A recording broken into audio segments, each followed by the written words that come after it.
बाकी music presents बेटी की जो कार्रवाई हुई है वो सारी सभा को प्रस्तुत करें। सबसे पहले तो पूरे अपने जिला दादरी के जितने भी राजपूत बंधु हमारे आदरणीय आए हैं सभी को राम राम। सभी से निवेदन, एडवोकेट गजेंद्र सिंह जी हमारे पास आए, मन में मेरे काफ़ी दिन से थी कि अपने ज़िले की इकाई बने, क्योंकि हमारा ज़िला 2016 के अंदर जो है डिक्लेयर हो गया था और ज़िला चरखी दादरी बन गया था। ये भाई गजेंद्र ने, ये एडवोकेट साहब यहीं बैठे रॉयल स्कूल वाले, उन्होंने ये बीड़ा उठाया। इनके सहयोगी भाई यशपाल जी बैठे हैं, प्रदीप जी बैठे हैं, 3-4 आदमी और इनके साथ थे और अपनी स्कॉर्पियो लेकर के गांव-गांव घूमे और इन्होंने ये एजेंडा तैयार किया कि क्यों न अपने जिला चरखी दादरी की इकाई तैयार की जाए।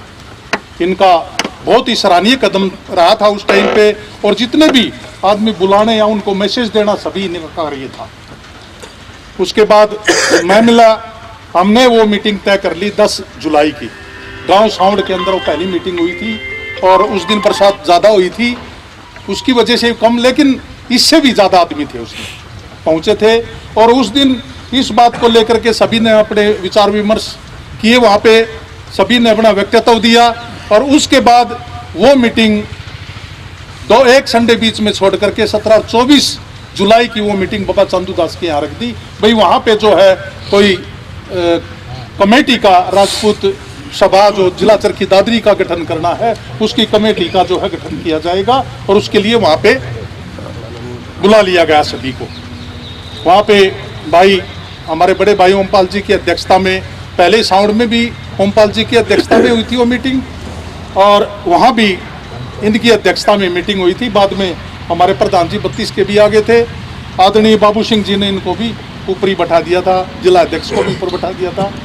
बड़ी अच्छी मीटिंग चली, उसमें छोटी मोटी बातें होती रहती हैं और समाज ने वो कार्यकारिणी कमेटी गठित कर दी और गठित होने के बाद ये बताया गया कि भाई ये आपकी जो कमेटी है ये 3 महीने के लिए स्थायी तौर पर बनाई जाती है।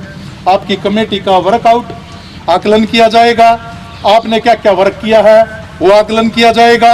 यदि आप सही निकले तो ठीक है, वरना कमेटी का गठन दोबारा हो जाएगा। इस तरह की बातें हुई थी। ये फिलहाल आप अस्थायी तौर पे समझे और इसको कहीं भी रजिस्टर्ड कराने का कोई भी कार्य ना करें।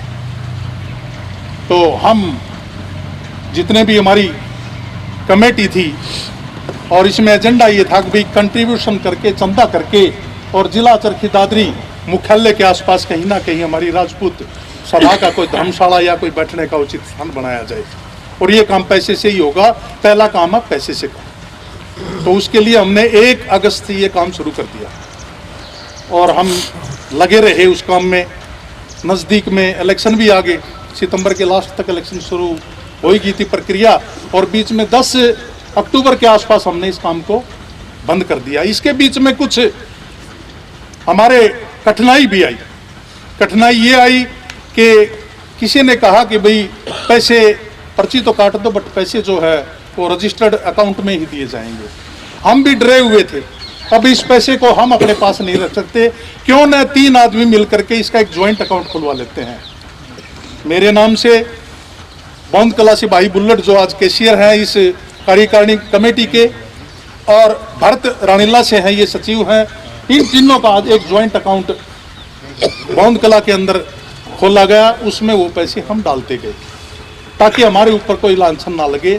और एक शपथ और ली थी उस दिन कि जितना भी ये समाज का पैसा एकत्रित होगा उसमें से किसी भी कारणवश हम 1 रुपया भी खर्च नहीं करेंगे। और ये मैं दावे से कहता हूँ, हमने उसमें से 1 भी रुपया खर्च नहीं किया है। जो भी हम गाड़ियों से घूमे कैसे, ये हमारा पर्सनल था सबका, या हमने किसी को सम्मानित किया वो भी हमारा पर्सनल था। इसके बीच में कई व्हाट्सएप वगैरह आने लगे। और एक सभ्यता की और बात बताता हूँ, कोई तो लेता है राजपूत सभा के व्हाट्सएप के ऊपर डाल देता है ये कमी है, उस कमी को एक अचानक बता करके मदन सिंह ये तेरी गलती है, हम सुधार लेंगे। उस कमी को उजागर कर देते हैं पूरे समाज के अंदर कि इन्होंने ये गलती की है। उसमें मैं भाई गजेंद्र का फिर धन्यवाद करता हूँ, इन्होंने मेरे पास फ़ोन किया भाई मदनी ये 18 तारीख की मीटिंग रख दी है, क्यों नहीं इसको बढ़ा करके 3-4 दिन आगे कर दी जाए। सभ्यता का प्रमाण दिया, सीधा फोन किया ना कि व्हाट्सएप पे डाला, उसको अखाड़ा नहीं बनाया, क्योंकि एक व्हाट्सएप डालने के बाद ये मीडिया का अखाड़ा बन जाता है, उसके ऊपर तरह तरह की बातें हो जाती है। वो भी सुलट गई, सभी ने मान्य कर लिया। 18 तारीख की आज आपके सामने मीटिंग बैठी है। तो मैं सभी बंधुओं से आवेश में ना करके जिसको भी जो बात कहनी है पोलाइटली कह दें, वो उतनी ही कड़वी है जितने आराम से कहोगे तो भी कड़वी है, जोश में कहोगे तो भी कड़वी है। कड़वी कड़वी ही होगी, चाहे आराम से कहो चाहे तेजी में कह दो। तो बड़े आराम से सालनता से अपनी बात कह दो। रही बात इस कमेटी की, इस कमेटी को जैसे आप उचित समझते हैं वैसा निर्णय अपना समाज ले लेगा, हमें कोई एतराज नहीं है। हम इस समाज के साथ रहेंगे, इस समाज का साथ देंगे। अभी मैं अपना स्थान ग्रहण करते हुए भाई बुल्लट से निवेदन करूंगा, जो भी लेखा जोखा है भाई, हमारे पास हमने कितने मेंबर्स बनाए, उनका कितना कंट्रीब्यूशन हुआ, उसमें से नगद हमारे पास कितना आ चुका है और कितना अभी तक बकाया है, ये चीजें हमारे जो भाई बुल्लट है कैशियर वो बताएंगे। धन्यवाद। गलती हो तो माफी चाहते हैं। इसमें जो हमारे से बन पड़ा वो हमने अपना तन मन धन से एक होकर कार्य करने की कोशिश करी। तो इसमें जो हमारे पास जो हुआ है मैं आपको बताता हूँ। आपको वो नाम पढ़ के सुनाता हूँ जिन्होंने अपना अनुदान दिया है, अपनी सदस्यता राशि जो नगद रुपए में। काउंट बता दो, काउंट ये बता दो, टाइम लग जाएगा। ठीक है, आगे कितने बाकी टोटल अमाउंट क्या भाई इतने मेंबर हो गए, उसका ठीक रहेगा। टोटल पर्ची 223 कटी है। 206 पर्ची 11,000 रुपये की सदस्यता की, 17 पर्ची 2,100 रुपये की जो एक कैटेगरी बनाई थी, भाई कोई 11,000 रुपये देने में असमर्थ हो तो हम उसको सदस्य उसको भी बनाए ताकि सभा से जुड़े। तो ये 2,100 रुपये रखा था। तो ये जी 23,01,700 रुपये की सदस्यता की अमाउंट बना। और पर्ची कटी थी या अमाउंट आ गया? बताओ अभी सारी बात बता रहा हूं। इसमें 66,711 रुपये एक्स्ट्रा अनुदान डोनेशन दिया गया। तो ये टोटल पर्चियाँ हमारी हुई 23,68,411 रुपये। इसमें बोंद कला से 8,44,400 रुपये की पर्चियाँ कटी है। रणकोली से 1,23,100 रुपये की, बोंद खुर्द से 2,20,000 रुपये की, मालकोस से 33,000 रुपये की, ऊन से 66,000 रुपये की, सांजरवास से 2,88,100 रुपये की, सावड़ से 2,98,600 रुपये की, साक रोड से 2,44,100 रुपये, रानीला से 52,400 रुपये और बास गांव से 1,32,000 रुपये। और इसमें बोंद कला के अंदर 8,44,400 के अलावा एक कमरा भाई गजेंद्र सिंह ने सभा को धर्मशाला के लिए छोड़ा है। मैं इनका शुक्रगुजार हूँ, मैं धन्यवाद।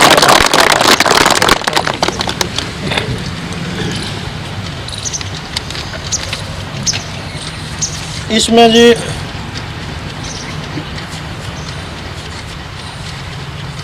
10,50,756 रुपये कैश आया है। कैश कितना आया? हाँ जी,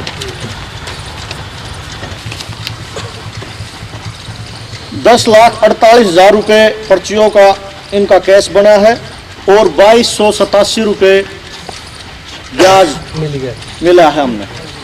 ठीक है, ये टोटल 10,50,798 रुपये बने हैं।